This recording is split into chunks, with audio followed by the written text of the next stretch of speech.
Welcome back, everyone, to the Moms Like Me podcast, powered by Support Now. I'm so excited for our guest today. I was introduced to her by a close mutual shared friend, actually a former colleague of mine. And I'm always a big believer that good people know good people. And our guest today, not only is she a mom of two, but she is an author, and she offers a different perspective and topic than we typically talk about on the podcast, but was eager to bring her on to offer really just a new discussion, a different dialogue, in the hopes of having someone connect to her story. So, Melissa Prince Berry, welcome to the podcast. Thank you for being here.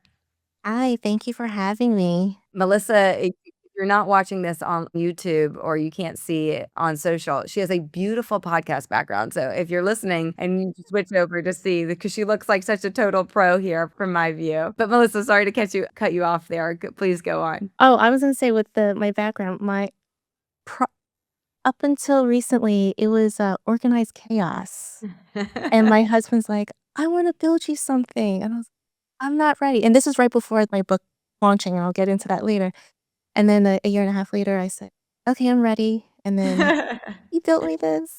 I love it. It's gorgeous. It really Thank is. You you. would never know that it was organized chaos. That's what we do as moms, right? We're like ducks, right? We all look like Yes. we have it all together, and then our little legs just like paddling underneath water. But Melissa, I would love for you to share again, you're a mom of two, you have this book. Tell us what the book is. Tell us kind of what motivated you to do this, and we'll kind of go into it from there. I'll just share real quick. Beautiful. Book, A Family Full of Love.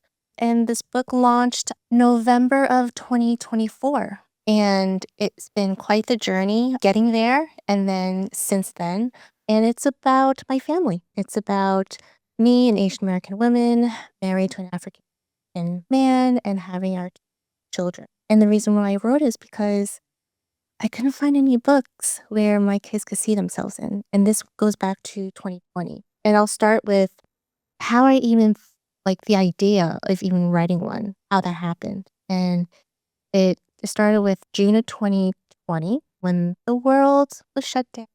We're all home. And after George Floyd was murdered, I was going through my emotions. So I was really upset and crying. And one night I was laying down in bed and I looked at my and said, how would you feel if I wrote something for our local community to read about what it's like for us as our family living in suburbia?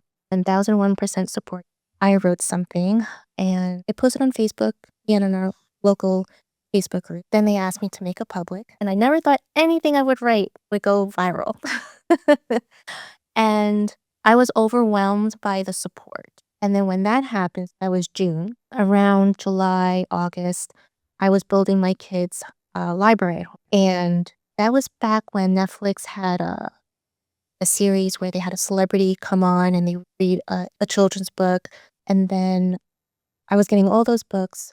And that was the time when I realized I couldn't find any books for my kids where they could see them at that time. And I was pretty upset over it. I was like, why can my kids pick up a book and be like, hey, that's me? So it wasn't until about, say, early fall, I sat down. And at that time, I didn't know I just wrote a manuscript. Never thought in a million years I would say that I'm going to be an author. I've been working in the music industry for time, covering music reporting. And so after I wrote it, I thought, what do I do now? Like, I have no idea. Again, I've been working on music reporting for over 20 years. I'm like, I don't know anything. I'm an author. So my cousin at the time, she was working at Scholastic, and she introduced me to a few people, and I have some other good friends who know someone who either self-published or they went down the traditional route. So I spoke to a handful of people just to try to understand, like, what do I want to do? How do I want to go about this? And I was told, it's a traditional route, you need an agent. Most publishers won't accept a manuscript without an agent. And then it's a pretty cutthroat industry where you'll probably be rejected at least 30 times before maybe even someone even acknowledging your manuscript. And then with self-publishing, I was told that it's a lot of work and you might lose like 5 years of your mental health. I can't do it. And So I went back and forth for a long time, and it wasn't until early December of 2023, one of my was part of an accountability group, and one of the group members who was out in Vegas for a conference that I was supposed to be at too. So, Melissa, there's a booth here for self-publishing. Can I give you her contact info? Because she knew I published the book. And so, long story short, with that, I signed up for their guidance and the service to walk me through the process and got hooked up with an amazing coach. And I found an illustrator. That took a minute, and I found an illustrator through Fiverr. I was very specific in looking. A woman illustrator is Asian, and so pool of illustrators was very small. But Yeah. I found someone, and I gave her pictures of my, and we went back and forth a little bit. I loved it, and I gave her what I thought was the hardest 2-page spread in my book to illustrate, and forth. She did great. And then I gave her my whole manuscript, and she sketched it out. That was a whole process, and that didn't get done until August 4th. And then my book launched on November 4th, November 5th, election day in 24. Wow. And A labor of love, it sounds like. yes. By the way, it doesn't shock me that you said, the illustrator part of it sounds like may have been the more longer or challenging what part, because that was what motivated you in the first place to Mhm. do it. Because as you know, when we read to our children, they tend to be drawn to the visuals, not necessarily the words at first. So I'd imagine that getting that element correct, it's like you have to have that piece come together in order for this to be successful through your eyes, let alone through others. I I was so happy with illustration, and after the book launched, it was on me to really get it out there, and I will say marketing is not my niche. Social media and posting, it's a lot of work, and, I had my full-time job working 5 days a week, and I'm now commuting 3 days a week, and it's 3 hours each day, and still being a mom and taking care of other things, still trying to make it happen and, like, getting it out there. Because for me, I just want it's like to look like my to know that they matter and they're represented in books. And not just, like, kids that look like my kids, but all kids to see, like, we're just like your family. And so as time progressed, I did some book readings at local schools, and then through one of the readings, I ended up being asked to be a keynote speaker at the New Jersey Association School Experience. Got to meet really amazing people, and then I've done some. I went out to San Diego just to meet some people out there, and for a book event, and I went to Princeton University for the Burbers Uni project, and also met there. And during this whole process, I continue to be reminded of how important of getting this done, because there are moments where I'm just like, "I don't know what to do now." But a man come up to me, he's Asian, and he's married a Haitian woman. I never saw a book out there where my kids could see them, and it Mhm. meant so much to me to hear that. Just most recently, I've been doing a few free virtual read alouds. When I reached out to a few teachers, and I know that my email may come off a little spammy, I'm just like, let me see who's up for this. And this teacher wrote back to me. And what she wrote to me just, again, reminded me of why I'm doing this. She said this girl in her class, school, and she was so incredibly drawn to my book, where my book was the first one where she ever read start to finish on her.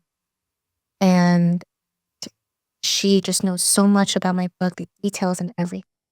It's meant the world to me. Melissa, I want to pause there for a Yeah. second. So, the theme of representation certainly stands out in the early part of our conversation. What can people actually find from a content perspective? What themes? It sounds like it's already been successful in the sense that people haven't previously seen representation in books that where they don't look like the characters or look like the visuals inside the book. But from a content perspective, For people that are interested, can you give us a glimpse of what they can find from that perspective? So with the illustrations, so beautiful. It shows that us as a family of 4, we cook together.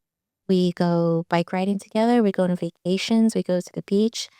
Just showing that we're just an everyday family does the same like most other families do. At the same time showing the differences amongst the 4 of us, but still doing the same thing like any family. And so I do point out that our hair textures are different. And I mentioned straight hair, but my kids have very curly hair. And they had my nose. And I also get into our skin tones. My husband has skin, and my kids have their skin tones between both of them. So I get into the differences, the physical features, and those differences, but to show that they're so similar still. Right. And how old were the kids when you started this project? How old were they when it came out, and how old are they now? So when I wrote the manuscript, they were 2 and 4. Okay. And then when it finally launched, say they were 5 and 7. Okay. And now they are 8. Wow. It's when you put it like that, it just kind of shows you just like how much time and how much effort it takes to do something like this. What has their reaction been? Like, what has surprised you about their reaction? Was it So underwhelming, overwhelming? Did they just completely get it? I would imagine it might be different for each of them, but Mhm. what was that like? In the beginning, because they were so young, they didn't fully understand that their mommy is writing a book about our family. So, but that was back in 2020. So when I finally got a box of, I think I got like 50 copies delivered to the house, and I have a video of them opening the box, and they saw the book, and their reaction was just priceless. And the part that I loved even more, I surprised my daughter, who's our little artist in our house. I ended up publishing 2 of her drawings of us in the back of the book, and she's like, "Wait a minute, those are mine." What? And she pointed to the wall where we have the drawings. But now they really understand what's happening, and it was, I wanna say a few weeks ago, when it was a Read Across America week, one of the days was dress up as your favorite character. I'm gonna dress up like me. Oh, that's so cute. And they ended up wearing, like, the similar colors that they're wearing. Yeah. Melissa, how has this process of writing this book helped in your own journey of healing and having to navigate life, both marrying someone that doesn't look like you and then raising children that have to make sense of that as well? It's helped me tremendously because I just wanna put it out there that we matter, and I'll get into I have family members who don't acknowledge the existence of my children. And so this book really like says, "Hey, they exist, they're important."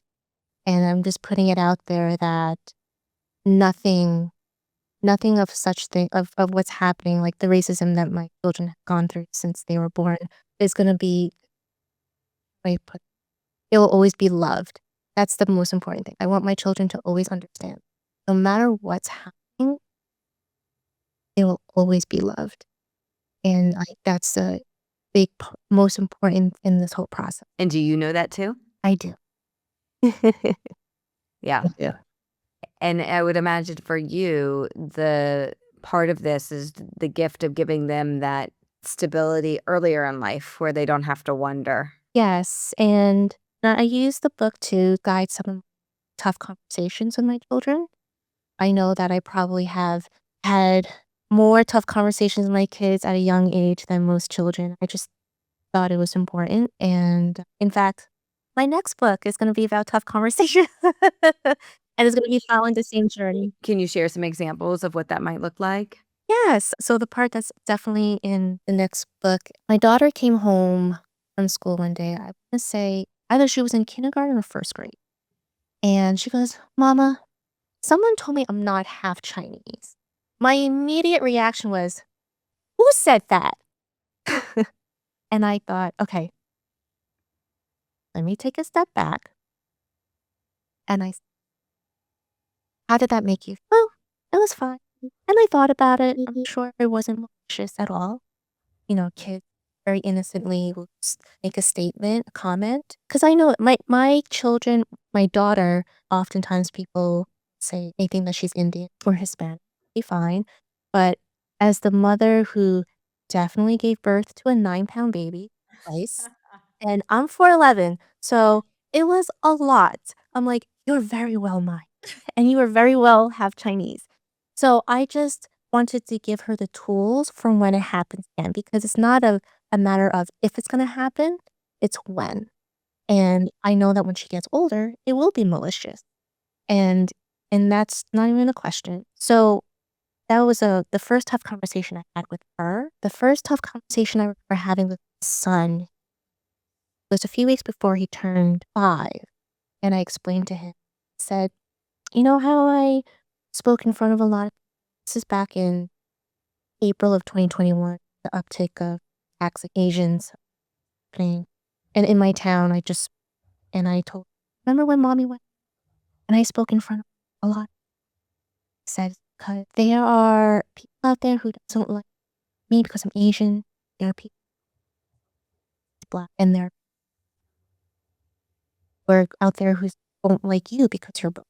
I said that, you know, that's a similar situation as to certain people naturally supposed to love my children don't. And just to remember that you have grandpa, you have Papa and Gigi, grandpa and Nana. I mean, everybody wants to be my kid's grandparent. Um, and they love you. You have so many aunts and uncles and cousins and friends that love you. And so that was another tough conversation to say, like, understand happening by certain people. And I remember him saying, "Okay, Mom," I said, "Do you have a question?" "Not right now." And then he gave me a hug.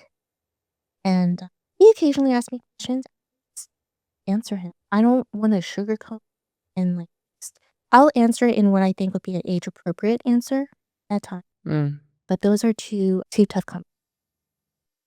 Have you and your husband always been on the same page about how to talk to the kids about things? Yes. So that there's never been any discussion of like, no, maybe we shouldn't. Been very much on par, same page. We're gonna talk about them.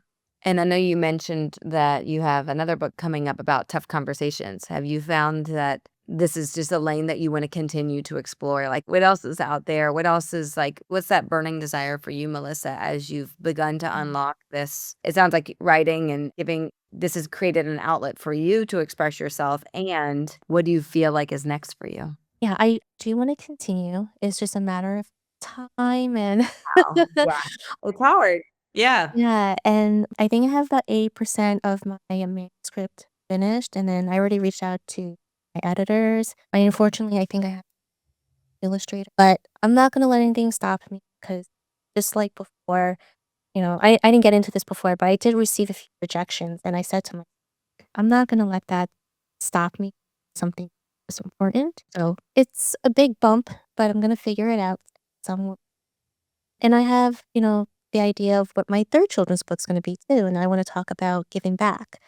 And because I've met a lot of librarians and teachers past year and a half, I have shared with them about a book for older kids. I was in high school, because I know growing up, I felt alone in terms of like being told who I have to be. And I have so many stories about more like my journey since I want to say like 8 years old that I could only be with a Chinese man and to where I am today. And also going back to that post I wrote that I shared with or on viral, I had a lot of people reach out to me. They were in high school going through the same to talk to. So I really want to write that as well so that anyone who's going through something, uh, someone already been through. Right. Right. Well, and I think what you're talking about here that is consistent with a lot of the moms that we have the opportunity to interview here is how you take what you're given and how do you make it better for other people, for your children, for the community, to make the world a better place, right? These books, they have served a sounds like a layered purpose, right? One is for your children, one is for others that may not understand the challenges. And I think at the deepest level, it's also for you because the world is complex, it's evolving. And what I always find admirable about moms like you is that it's easy to have ideas. It's much harder to bring ideas to life. It's even harder to do it when you're balancing a job Mhm. and motherhood. And so, congratulations. It's not easy. And yet you're still pursuing this, which is you've tapped into the entrepreneurship bug, right? Where Yes. you don't know how you're creating the time, how you're creating the energy, but you feel it's important. You feel like you're solving a problem, and therefore it's worth it. And that's the example for your children, from my perspective. That's one of the biggest. I'll share that at one point, my son said to me, Dr. Seuss was rejected 27, right?" Adorable. Yeah. That's so sweet. Well, Melissa, where can people find the book? Where can they purchase and where can they support you? Like, this is your great moment to attract. I know you said you're not a natural like social media, promoter, marketer. So I'm going to put you on the spot and say, market yourself. Go ahead. Where can they find the book? Where can they find you and more of you? You could find my book, Family Full of Love, by Melissa Prince Berry on Amazon. There are ebooks available, a soft cover, and a hardcover copy. Amazing. And I have my website, www.melissaprinceberry.com. I'm working on it more. And my social media, Instagram at Melissa Prince Berry. And if anyone has tips on getting more followers, let me know. But if you could follow me, that'd be great. Same, same. Everyone's looking to figure out how to crack the impression machine on on Yes, on so Meta these hard. days. It is very hard. It's very loud out there, so it's all about consistency, but you're showing up, you're doing the thing. Melissa Princeberry, thank you so much Thank for you. joining us, adding to the conversation, enriching us, and look forward to seeing all that you continue to put out there in the world, so thank you so much. Thank you.